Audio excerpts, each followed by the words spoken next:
I think surrounding yourself with people outside of medicine has been very helpful to me. Learning as much as you can, getting yourself in those rooms of difference. Because I know when I started joining different organizations with more business entrepreneurs and stuff like that, like literally my head exploded. Welcome to the Real Estate Mogul MD podcast. Thanks for tuning in and taking control of your financial future. This is a show where we not only motivate and inspire, we give you actionable real-world experience to help you live life by design. You'll hear journeys and stories from other physicians, investors, coaches, consultants, and entrepreneurs. And now, here's your host, Brett Riggins. Today's guest is a husband, a father, an investor, not only a real estate investor, but business acquisitions and franchise acquisitions as well, too. Very interesting, launching into that avenue here. We're going to chat about that. And also, he is a physician. Of course, he's a physician here on the Real Estate Mogul MD. Everybody, please welcome Mr. Adam Broussard to the show. Adam, welcome to the show. Man, we've got New Orleans in the house 2 episodes in a row. How is the weather in New Orleans right now? It's getting warmer. We had a bad rainstorm overnight, but it's getting back to normal New Orleans heat and humidity later today, I think. Heat and humidity. You know, it's just actually just speaking with a colleague of yours. We recorded an episode, Ayush Gupta, and you guys are actually in the same hospital, right? Yeah, great. Yeah, he calls me for traumas and IVs all the time. He's in the ER and I'm an anesthesiologist, so we're both at the Children's Hospital down here. Wow. So good friends through real estate and through work and everything else. We connect with in another group called GoBundance also. So I'm excited to dive into that and how you guys met and the conversations you have. I think that was a big piece that we tied into recording an episode with Ayush, was just reaching out to people who are around you and talking real estate and learning from those who are already doing it. So I'm excited to jump into that. But before we get there, Adam, tell us a little bit about your medical background, your medical history, where you started and where you're at now. Yeah, absolutely. So I'm a pediatric anesthesiologist here in New Orleans at the Children's Hospital here. I grew up in Baton Rouge, went to LSU. I was actually a philosophy major in college, / pre-med.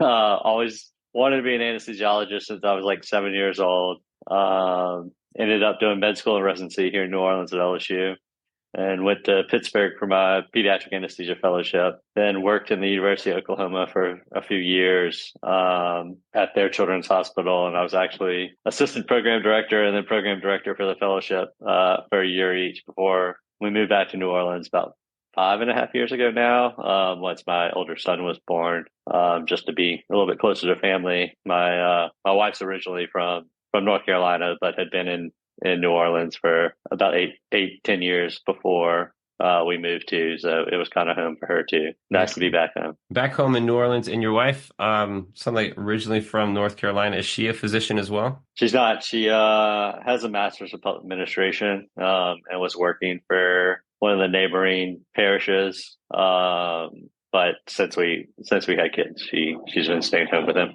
That's awesome. So she gets to run the place. Yeah, that's awesome. That's the same way my wife, the same thing. She's stay at home. I could air quote for the listeners, stay at home mom. I mean, there's so much more to it. I can't imagine. Sometimes I'm just like, I don't know how you do it. So it's a blessing. And I'm sure there are fathers, plenty of fathers who do the same thing out there. And now you're here back in New Orleans. You've got a colleague named Ayush. So you guys are doing some real estate investing. Have you guys partnered up? Or before we get there, Adam, talk a little bit about your background in real estate. What was your first deal? So I guess fall of 2019, I had been aggressively paying my student loans off, doing the whole index funds, paying the loans off kind of thing. And the rate at which I was paying them off, I was going to be done mid 2020. So I started kind of looking at what I was going to do with all this extra money that I'm not paying student loans with. So started looking into real estate. I actually took, I think, one of the first sessions of semi-retired MD's course. Got really excited. My wife is going to be, as mentioned, she's staying home with our one son at that time. She was going to be a real estate professional. It was going to save me all this money, all this kind of stuff. She was less excited about that. Yeah. And by the time we actually started the course, she had gotten pregnant for our second son. Then a month later, COVID hit. So that kind of slowed that down. Ended up decided not to do long term. That's when I started learning about short term rentals. Actually, I think I invested in my first syndication summer of 2020, really without a whole lot of knowledge about them Hmm. previously. But then got kind of diving into tax strategy and whatnot. Got started looking into short-term rentals. We ended up buying one in Asheville, North Carolina. Kind of around the same time, I was also getting certified as a life coach. So I actually did some coaching for other physicians at the time too. Um, we contacted, like I said, my wife was from North Carolina, so we had started looking at the Smokies, and she's like, "I'd prefer North Carolina side if we're going to do it instead of the Tennessee side." So contacted a real estate agent on a Sunday. On Monday, we had a phone call with her. On Tuesday, she sent us a listing. On Wednesday, we had a FaceTime viewing of it. On Wednesday afternoon, she had brought a property manager to see it, and we had a signed contract that night. Oh, wow. That's quick. Yeah. Yeah. So, and then also her husband was a general contractor, so ended up doing some renovations for us.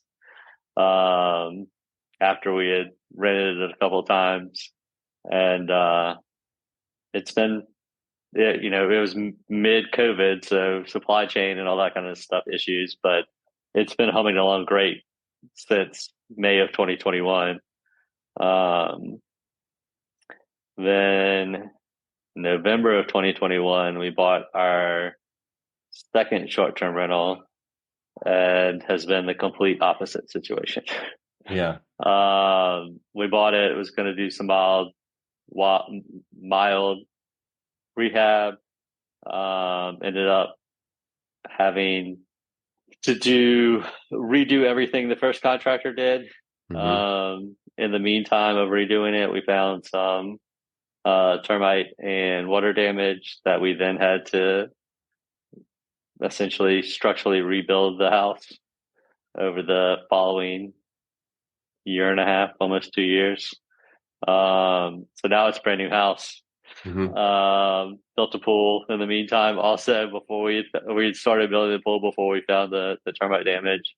So we sold that as of the beginning of or end of February. So, And Adam, that's the one that was in Florida then? mm-hmm. And just curious, Asheville, maybe that was, you talked about the mountains there. How did you pick up then and then go to Florida for one? Just partly lifestyle thought. We go up to the one in Asheville, like we're going up for a couple of weeks this summer. So Mm-hmm. we want to be able to use them in addition to cash flow on them, basically. Mm-hmm. So we, when we go up to Asheville, we have her family and friends and stuff will come visit us. The one in Florida is about 3 hours away from us here. Mm-hmm. So we could use it for a weekend or whatever, whenever it wasn't rented. It's where I grew up going to the beach. Okay.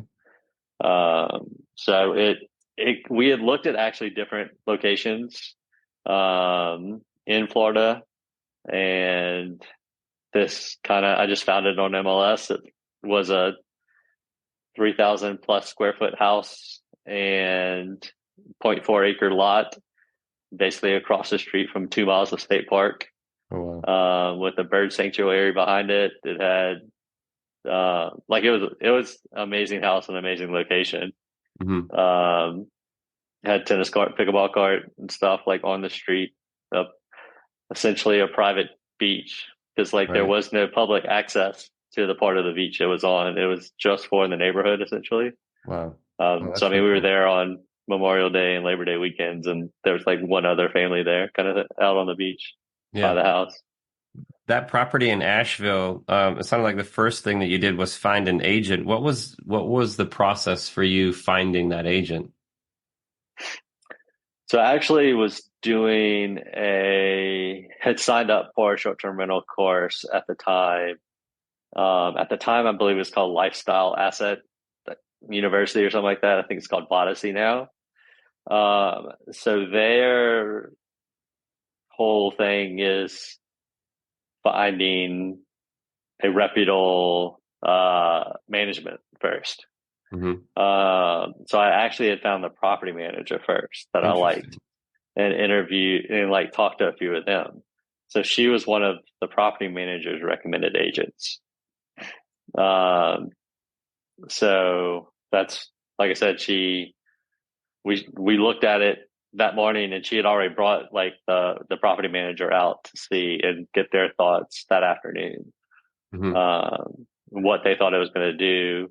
They suggested, making a few changes, adding a hot tub and all that kind of stuff. So um, Interesting.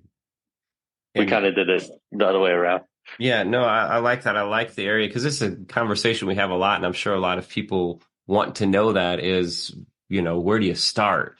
And I think that property management company, whether you're long term or short term, is a great place to start because then, Yeah, you can see their experience, you can see their reviews, you can see their business, and that gives you the ability to trust in the numbers or projections that they're giving you. Always want to trust but verify. If you can verify yeah, with other property managers as well, too, that's the way to go. But then leaning on their developed power team, right? The property manager, the real estate agent, the contractors, how all of those work together. And that's like old Jim Rohn says, success leaves clues, right? We don't have yeah, to yeah. invent or create any of this stuff. I want to congratulate you for educating yourself, investing in yourself to reach out to these groups, these different courses to, to Mhm. keep moving forward, and then implementing is a big piece of it. Uh, I've got just curious on this Asheville property, just generalized numbers. What is your all in on that property right now? We bought it for 545, and I think between furnishing and renovations, we spent another like 125. Okay. I think 2022 it did like 110 in rent. 23 it did like 92 in rent. Wow. Okay. And then the loan on that property, how did all of that work? Did you use a loan to acquire it and then do cash for the Hmm. renovations? Tell us a little bit about that process for you. So it was a second home loan, which we ended up with an amazing rate at like 2.6. Yeah, that's awesome. Uh, and then we used our HELOC to do the renovations on Okay. our primary. Okay. Very cool. And after the renovations, we were able to drop the PMI and then get a HELOC on that house. Yeah. And as far as that short term would go, I know the Florida has come and gone. If you were to do another one, what are some of the investment objectives that you would love to hit besides, the lifestyle by design kind of thing? I want to go somewhere, I want to be Yeah. somewhere I would want to go. But as far as actual returns on the property, total amount invested, return, like what are some of the parameters that you're looking at on the short term side? I think I'm pausing for now Yeah. after the last one, but what I was coming in looking for was after management, um, still being able to get 15 to 20%. Um, it I think it's a lot harder than it now than it was, Yeah. in 2020. But And that was that's, kind of what we were looking for, and I mean it's doing better than we had originally projected. So. yeah. 15-20% strictly on the cash flow or Mhm. other parts of it? Yeah, strictly on cash flow. Cash flow. That's what Okay. I was looking on Right. to do. Very cool. Very cool. Yeah, in our portfolio, we tend to find that the short terms pretty much double the income as what we could do long term. But it Yeah. is, you've got to have the property, you got to have the right property manager, you got to have the right property. Most of the time, it involves more money out front as well too. Yeah. Um, yeah, cool. Yeah. And that, I mean, we knew we were gonna like both of the houses we bought were not previously short-term rentals. The one in Asheville was just a second home. It was a couple actually from Florida. Yeah, Like, and the one in Florida was a primary residence. yeah, The people we bought it from like built it yeah. in 1990 and lived there since then, kind of thing. So putting the pause button on the short terms, you did that one syndication. Yeah. Uh, And now where does that leave you? I mean, what are you aiming towards now? What's going on in your mind, Adam? So I've done a lot of other like private placements since then. A lot of them in like my self-directed 401k and whatnot. Mm. Some good, some bad. Right now, I've also been exploring business acquisitions. I went through due diligence with a few, but it was always since the Florida property, and we kind of never knew when it was going to be done with Right. and when the outline was. So right now, probably in the next week or two, we'll be signing a franchise agreement for a service business. Oh, nice. That's interesting. So, and that's an existing business then, or that you're building No, it? I looked at a few existing ones, but ended up we have a pending lawsuit against the seller of the Florida property. Uh-huh. So I can't take an SBA loan due to that. Interesting. So working with my bank right now to figure out a financing option for this, which it sounds like will work out. Doing like a conventional loan from the bank. Interesting. But yeah, it's building a franchise territory, a large territory. Wow, wow, wow, wow. What service? Just without divulging too much information, what service are you able to? Yeah, it's a painting franchise. Oh, very cool. So how do you step into something like that? To me, the first thing that I hear right out of the gate is you're buying yourself another job out of the gate. I mean, you're Mm-hmm. building a new business. So how does that play with the time that you have in the hospital, time that you have left, time Yeah. with your family? How does all that work? So I talked to probably 20 to 25 different franchises. It started off, we had originally been under contract with the Florida house back in September. And I started kind of looking then. Like I said, I've been looking at some established business purchases, Hmm. looking for things with like already management teams. I'd seen, I was not looking at medical businesses, but I'd seen a like wellness clinic, or it was advertised as a established wellness clinic that was for sale. Um, and had reached out and found out that it was a new startup franchise location, which I went through, talked to them about that. Um, Ended up deciding that wasn't right for me. Talked to some actual mental health franchises. Kind of same thing. Went through probably 20, 25 different franchises. Um, Ultimately decided that I didn't want to do something that was brick and mortar, sign a long-term lease, especially with doing it, you know, in addition to my clinical practice. And was looking at something that was more services or that didn't require, a brick and mortar location. So kind of started diving in more of that. Like I said, talked to probably 20, 25 different ones. Ultimately, landed on this one that they're actually helping. If you do large enough territory, they help train your kind of number two person, Hmm. who's kind of like a manager over all of the territory managers. So that person will go for a couple of weeks of training at the headquarters.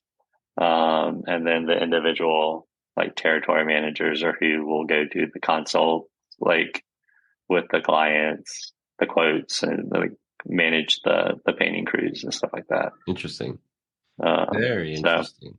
I have a couple of friends that have signed up for it, have already bought into it. Hmm. Actually, another anesthesiologist I met has I was connected with has signed it, has bought some territories.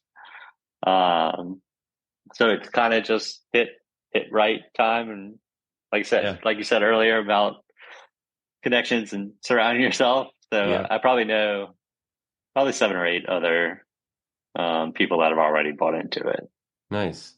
And Um, what's the biggest draw for you, Adam, of going business acquisition versus staying in the real estate world? What are the pros and cons, the difference between the two? so I mean, it is a bigger return, but it's a lot more, you know, work involved. Um, the with the acquisitions, you're buying a known cash flow and team and whatnot.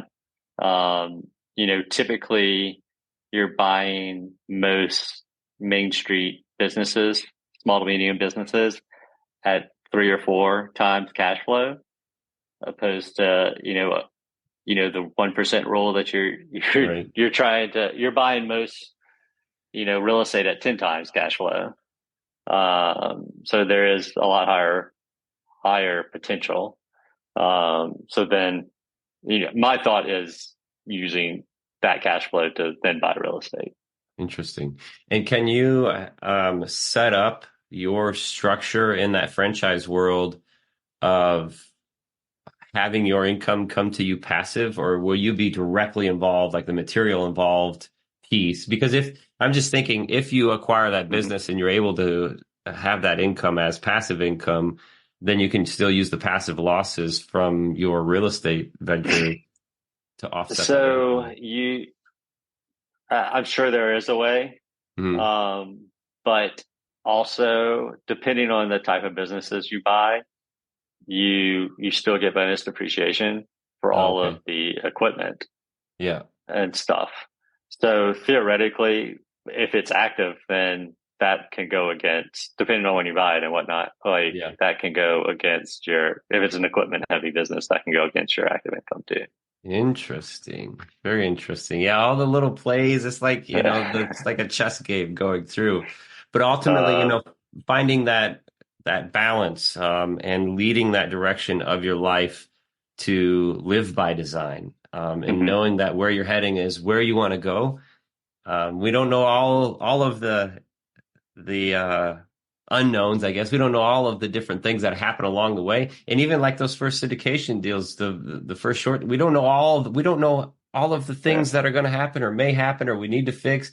We're just, we're getting as much education, information, um, relationships as we can and pulling the trigger and implementing, and then we learn along the way.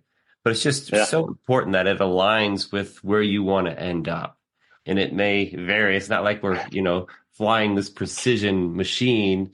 It's absolutely just not. headed in the right direction, right, Adam? Never would have guessed in a million years that Yeah, this would be what I was potentially doing. yeah, yeah. And I Yeah, guess just with the last kind of wrap around where we started with, you have a connection with the previous guest we had on the show, Ayush, and tell us a little bit how those conversations started. Like, yeah. just because so many listeners out there have this around them, where inside of medicine, there are so many of us thinking about. I'm not particularly in medicine. I'm in real estate, but so many of us thinking about real estate, wanting to get into it, wanting to learn more, want to reach out and connect with other people around us. And there's so many that are already doing it. How did you guys connect? So like I mentioned, I had done the semi-retired course. Randomly, I think he did it right after me. So randomly, there was three doctors in New Orleans that had done it. One was my next door neighbor and one over. And then Uh-huh. he also lived on this same block, Oh, wow. but like diagonal. So all three of us lived on the same block. Wow. Um, So that's how we first met. I mean, we had met in passing at the hospital before, Hmm. but then we would chat about real estate. Then he bought his first house lot, and moved out of this house and a couple blocks away. But yeah, that's how it started. Interesting. And that was probably 3 years ago. Then I got him to join one of the other like versions of GoBundance, and then is now in GoBundance. And then somehow we got there's like small groups of like 4 or 5 guys, and we got put in a small group together Nice. in Nice. addition. So we can't get away from each other. Yeah, yeah, yeah. That's the house hacker himself. That's right. I Yeah. remember now. MD house hacking. Very cool. Adam, I appreciate your time. I've got one more question for you. Yeah. If you could go back 10 years and you were sitting beside someone that was on the similar path as you were 10 years ago, and knowing what you know now, your experiences with the short term, looking at long term, the syndications, and now the business acquisition stuff, what's something that you would say to that person 10 years ago who may have been on the same path that you were on? I think surrounding yourself with people outside of medicine has been very helpful to me. Learning as much as you can, getting yourself in those rooms of difference. Because I know when I started joining different organizations with more business entrepreneurs and stuff like that, like literally my head exploded. And I'm like, I could do that. I could do this. Like I